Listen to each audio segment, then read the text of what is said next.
రేపు తీసుకోవాలి. 2008లో 70,000. మా బాబు బీటెక్ అయిపోయి టెక్ మహేంద్రలో పనిచేస్తుంది. నేను ఎప్పుడు కలిసినా చెప్తా, అరే మీరు 60 సెంట్ జోసెఫ్లో సీట్ ఇప్పించి ఐసీఐసీలో చదువుతుంది, ఈ అమ్మాయి ఇంజనీరింగ్ కంప్లీట్ అయింది అంటే సహాయ గుణం చూడండి ఎట్లా ఉంటుంది. అలాగే బాబుకు మళ్ళీ వెంటనే ఒక 2 ఇయర్స్లో ఎప్పుడో బాబుకు మళ్ళీ 4 ఇయర్స్ తర్వాత మళ్ళీ బాబుకు సీట్ కావాల్సి వచ్చింది. ఇక ఈసారి నేను ప్రిపేర్ అయిపోయాను, డైరెక్ట్గా ఆయనే అడుగుతున్నాను. డైరెక్ట్ తర్వాత ఇవ్వడం మీరు చేయడం అది కాదు, ఆ రోజుకి ఆ క్షణాన్న రేపు మనం ఫీజు కట్టాలన్నప్పుడు 70,000 రూపాయలు 2008 ఆ టైంలో ఇవ్వడం, మనసు పెట్టి ఇవ్వడం అనేది సఫలీకృతం మనం తీసుకునే చిన్న నిర్ణయాలు. సో అందుకని ఏంటంటే భగవంతుడు రిటైర్మెంట్ అయితే నేను గమనించింది ఏంటంటే ఏ సమస్య అయినా కూడా చాలా ఈజీగా తీసుకుని, అది పెద్ద సమస్య కాదు, దాని గురించి బాధపడాల్సిన అవసరం లేదు, హ్యాపీగా ఉండొచ్చు, దాని సొల్యూషన్ గ్యారంటీగా దొరుకుతుందని ఈజీగా ఎంతటి సమస్యనైనా ఈజీగా సాల్వ్ చేసుకోవచ్చు అని చెప్పినటువంటి వ్యక్తి సరే సార్. అయితే వారి ఇంకా ఇంత చరిత్ర ఉంటుంది, ఇంతమంది ఎదురద మహారాజులు వారిని ఇష్టపడేవారు ఉంటున్న విషయం నాకు ఇప్పుడు తెలిసింది. ఎక్కువ అవకాశం దొరకలేదు, వారితో గడిపే అవకాశం దొరకలేదు, చాలా limited, maybe may not be more than half an hour. అలాంటి ఇంత గొప్ప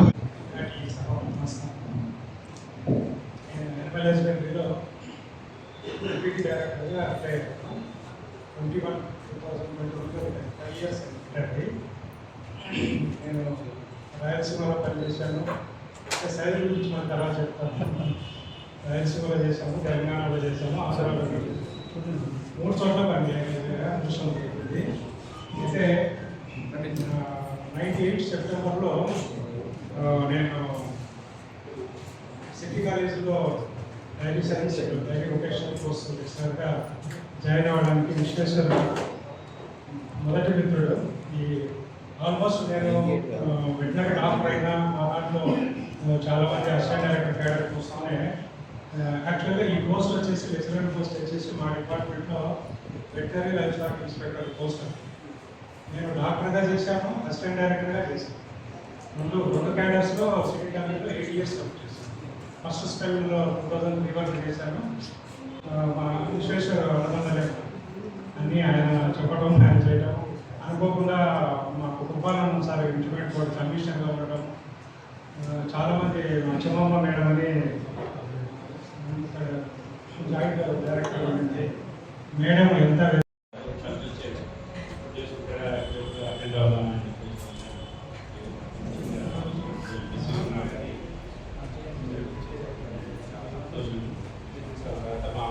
బ్యాంకులో ఎంప్లాయీస్లో ఫస్ట్ రిటైర్మెంట్ సైజుతో స్టార్ట్ అయింది. తర్వాత మేము అందరం ఒకరు కాబట్టి సైజు బాగుండాలి.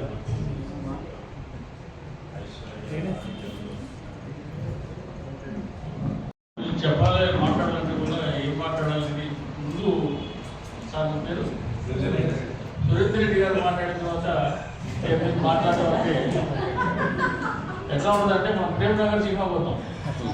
ప్రేమ్నగర్ సినిమా మనం ఎంజాయ్ చేసి బయటకు వచ్చే ముందు చూసి అడ్వర్టైజ్మెంట్ వేసింది అనుకోండి, అది చూస్తాం మనం చూడం. మనం వచ్చింది సినిమా అయిపోయింది కదా, అయిపోయింది వెళ్ళిపోతాం. వెంటనే ఆ సాహసం ఇచ్చిన తర్వాత ఇక మనం ఎంత చెప్పినా వేస్తాడడానికి వచ్చింది. అందుకే జస్ట్ ఒక 2 రూపాయలు చెప్పుకోవచ్చు. మా కుటుంబం గురించి చెప్పారంటే మేము 6 అన్నదమ్ములు.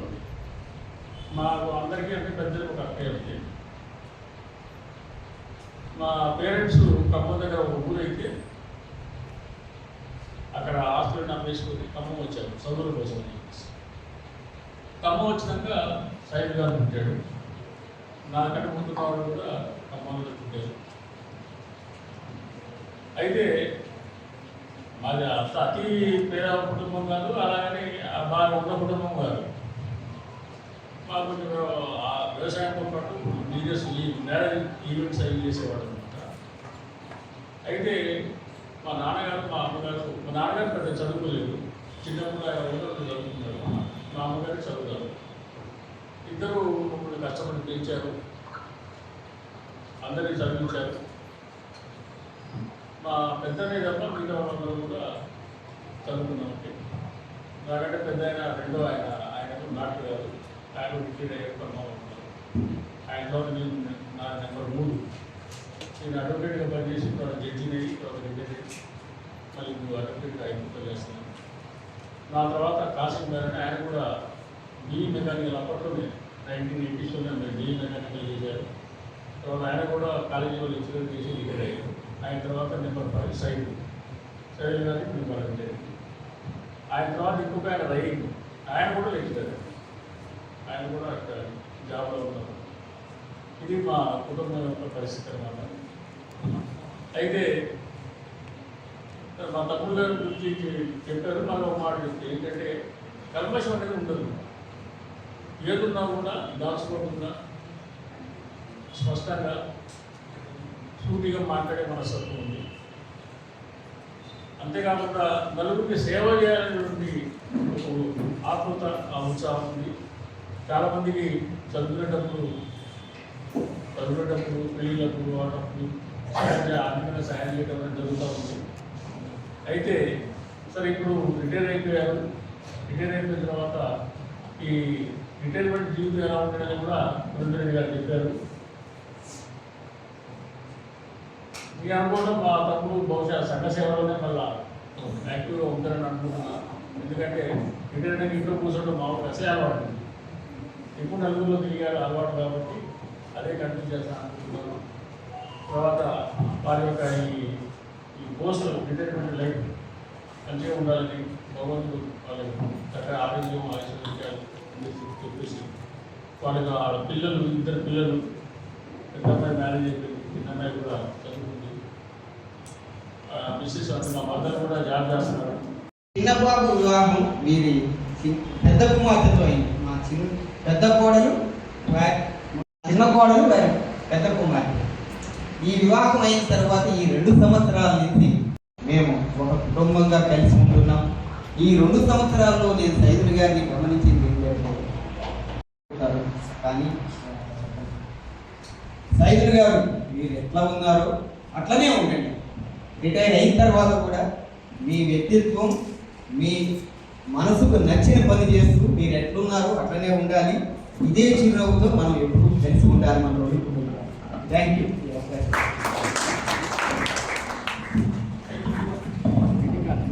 రిటైర్డ్ అయిన రోజున నా రసం మిస్ అయిపోతుంది. సరే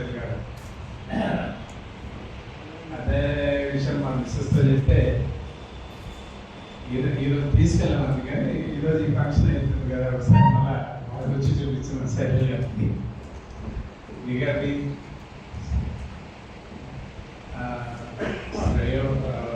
మనుషులంటే మంచి ప్రేమ, గర్వం లేదు, స్నేహితులు కావాలి, ఎవరిని కాదంలో పెట్టాలి, సహాయం చేసేది.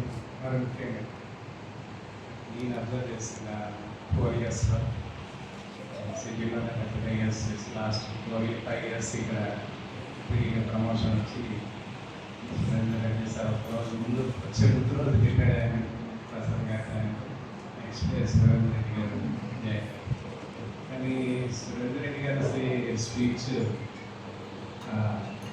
ఈ 30 ఏళ్ళ సర్వీస్లో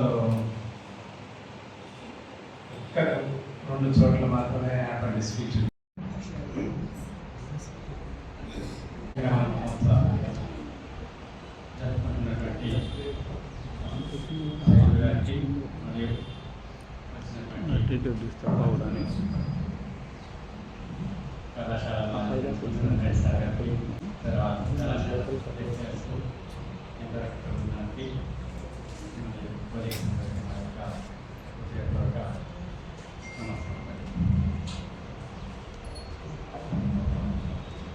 జనరల్గా అందరికీ తెలిసిన విషయం స్టూడెంట్ 2003-2005 బ్యాచ్. మీ గురించి 2 నిమిషాలు ఇంట్రడ్యూస్ చేసుకొని 2 నిమిషాలు తొందరగా మాట్లాడారు. వేదికని అలంకరించిన మా గురువు గారికి సార్ని చూస్తున్నట్టే సైదుల్ సార్ని 2003 నుంచి 2005 వరకు సార్ దగ్గర నేను ఒక స్టూడెంట్గా హైదరాబాద్కి ఒక 2 జతల బట్టలతోని పాత బట్టలతో వచ్చిన నేను బట్టల షాపులలో పని చేసుకుంటేనే నా బతికెళ్ళ ముందుకు సాగేది. సార్కి ఎప్పుడు చెప్పలేదు. కానీ వీళ్ళని ఈ కాలంలో చూస్తే అమ్మాయిల కోసం కాలేజీకి వెళ్ళే వాళ్ళని మనం చూస్తుంటాం. కానీ మా విశ్వేశ్వర సార్ కోసము, సైదు సార్ కోసం వీళ్ళ ముఖాలు చూడాలని మాత్రం బయటలోనే ఒకే మాట ఇప్పటికీ కూడా సార్ నన్ను ఈ రూట్లో వెళ్ళినప్పుడు ఒక ఈపులో ఒక దెబ్బ కొట్టి సార్ ప్లీజ్ సార్ అని ఒక్క దెబ్బ కొట్టించుకొని పోతాం ఎప్పుడైనా ఇటు వచ్చినప్పుడన్నా. ఎందుకనంటే ఆయన కొడితేనే ఇప్పటి కూడా చాలా మంది ఈ 10th క్లాస్ పిల్లలు కూడా మనం ఒక ఇన్సిడెంట్ చూసిన, ఒక గురువు పైన సార్ పైన దాడి చేశారు. కానీ నిజంగా మా సారు ఎట్లా అంటే ఒక కన్న తండ్రి కన్న తల్లి ప్రేమ ఎట్లా చూపించారో విశ్వేశ్వర సారు, సైదు సారు ఆ ప్రేమను మాకు చూపించారు. అయితే ఇప్పటికి కూడా నాకు పెళ్ళై నాకు 11 సంవత్సరాల బాబున్నా కూడా అరే బడ్డు ఏడున్నావురా అంటేనే నాకు సంతోషం ఉంటుంది. సార్ దగ్గరికి వచ్చి ఫోన్ చేస్తే ఏమైందిరా ఫోన్ తీయట్లేదు, ఇదే అరే త్వరై అంటేనే నాకు సంతోషం అనిపిస్తుంది. ఈ రోజు వరకు కూడా సార్ వల్లనే నిజంగా Vishweshwara sir, Sundareddy sir, Saidu sir వల్ల, దేవుని దయ వల్ల, తర్వాత వీళ్ళ దయ వల్ల నేను ఒక గవర్నమెంట్ ఉద్యోగాన్ని సంపాదించడం జరిగింది. అసలు నేను బట్టలు లేని పరిస్థితుల్లో అసలు ఒకప్పుడు చనిపోవాలి, సూసైడ్ చేసుకోవాలని అనుకున్న నన్ను నిజంగా ఈ ముగ్గురు ఆ జీవితంలో ఒక గొప్ప మార్గదర్శకులుగా ఉండి, సార్ ఈరోజు క్లాస్కి వస్తానో లేదో సార్ అలసిపోయినా సార్ రాత్రంతా క్యాటరింగ్కి వెళ్ళినట్టే ఏం లేదురా నువ్వు పడుకో టేబుల్ మీద పడుకో నేను చెప్తా నువ్వు వినురా 2 నిమిషాలు అన్నట్టు. సార్ ఫెయిల్ అవుతున్నావేమో సార్ రిజల్ట్ ఎట్లుంటుందో సార్ అని అంటే అరే పాస్ అయిపోతావురా ఎందుకు రా నువ్వు అంత టెన్షన్ పడుతుంది ఇది ఏమున్నదిరా సార్ ఉద్యోగం వస్తుందా సార్ చదువుతాను అరే వస్తుంది రా నీకు ఎందుకురా అన్నీ చెప్పి. కానీ నిజంగా కల్మషం లేని వ్యక్తి. కానీ మా సార్ మేమందరము 2012లోనే ఉద్యోగంలో పర్మనెంట్ ఉద్యోగంలో జాయిన్ అయిపోయి ఈరోజు 80,000 వరకు గ్రాస్ ఉంది మాకు. కానీ మా సార్కి అదే బాధ అనిపించేది మాకు. చివరిగా 2 సంవత్సరాలు ఉన్నప్పుడు సార్కి పర్మనెంట్ అయిందని తెలిసింది. కానీ అంతవరకు కూడా మా సార్కి ఎప్పుడు కూడా నాకు పర్మనెంట్ జాబ్ అనేది కూడా మాకు తెలియదు.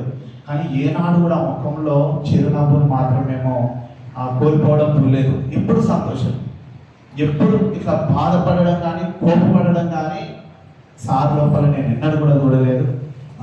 అలాంటి ప్రేమ చూపించే సార్కి నిజంగా సార్ ఎంత ప్రేమగా ఉండాలని అంటే కూడా మేడం గారి యొక్క కృషి ఎంత ఉంటుంది. నిజంగా మేడం సార్ మమ్మల్ని ప్రేమతో కొట్టిన దెబ్బల వెనుకల కూడా సార్కి సమయానికి ఫుడ్ పెట్టి మీరు ఎంతో సార్ని ఒక పసిబిడ్డలా చూశారనుకుంటా. ఇంట్లో కనుక మీరు కనుక లేకుంటుంటే మాకెన్నో రోకల్ పండ్ల లాంటి దెబ్బలు పడేవి. కానీ మీరు ఎంత ప్రేమగా సార్ చూసుకున్నారో సార్ని, కాబట్టి మమ్మల్ని అంత ప్రేమగా చూసేవారు. నిజంగా అందరిని బట్టి మీకు కూడా ప్రత్యేకమైన ధన్యవాదాలు మేడం. దేవుడు సార్ యొక్క రిటైర్మెంట్ జీవితం తర్వాత ప్రజాసేవలో సార్ ఉంటారని నేను ఆశిస్తున్నాను. సార్కి భగవంతుడు నిండు 100 ఏళ్ళ ఆయుష్ ఆరోగ్యములను ప్రసాదించాలని నా యొక్క ఉపన్యాసాన్ని ముగిస్తున్నాను. Thank you. ఒక్క మాట, మా సుందరెడ్డి సార్ కూడా నిజంగా మాకు ఇక పెద్ద తండ్రి లాగన్నట్టు. విశ్వేశ్వర సారు తర్వాత సైదు సార్ తర్వాత సిటీ కాలేజీలో వెళ్ళాలి అంటే సుందరెడ్డి సారే మమ్మల్ని పరీక్షలు పాస్ అయిన తర్వాత కానీ ఉద్యోగంలో కూడా అసలు ఎంత అంటే ఈరోజు నిలబడ్డమంటే కూడా ప్రత్యేకమైన పొగడదగిన వ్యక్తి ఎవరు అంటే deputy director, retired deputy director Sundareddy sir. వారికి కూడా ఈ సమయంలో ప్రత్యేకమైన ధన్యవాదాలు తెలియజేస్తున్నాను. Thank you sir. Request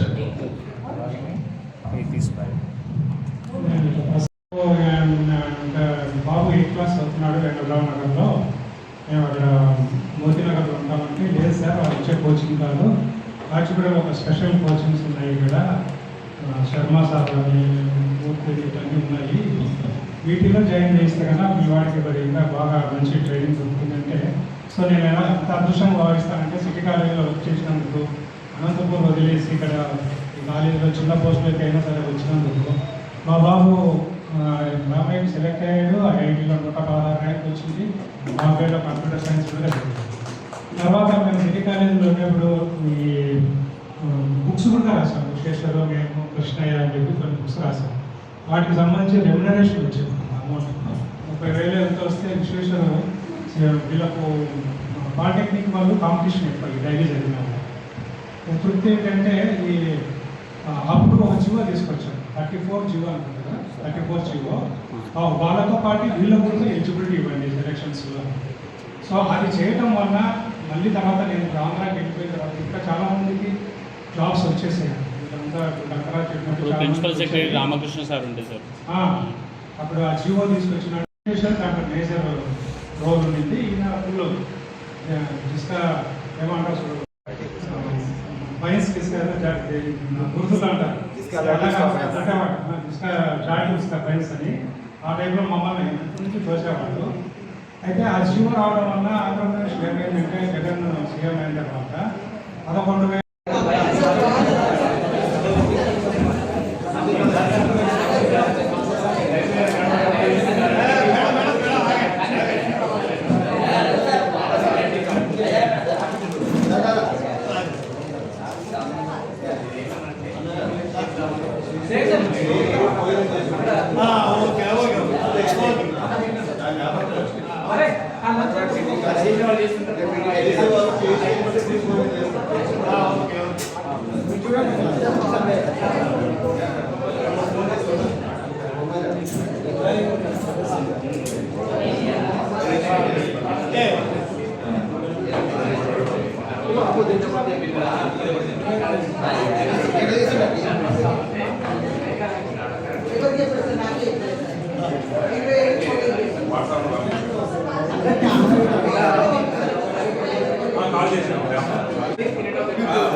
cycle sir అంటే తెలంగాణ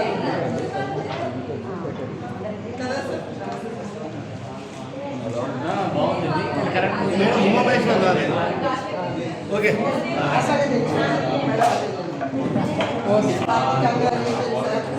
మలేష్ బాబు పైకి ఎక్కండి సార్ ఏది బాగా వస్తుంది. ఫోటో ఇప్పుడు రాదు, ఫోటో మొత్తం రాదు, పైకి ఎక్కితేనే వస్తుంది. అది ఏమంటే కుర్చీలు బలం అటు వస్తుంది బాబు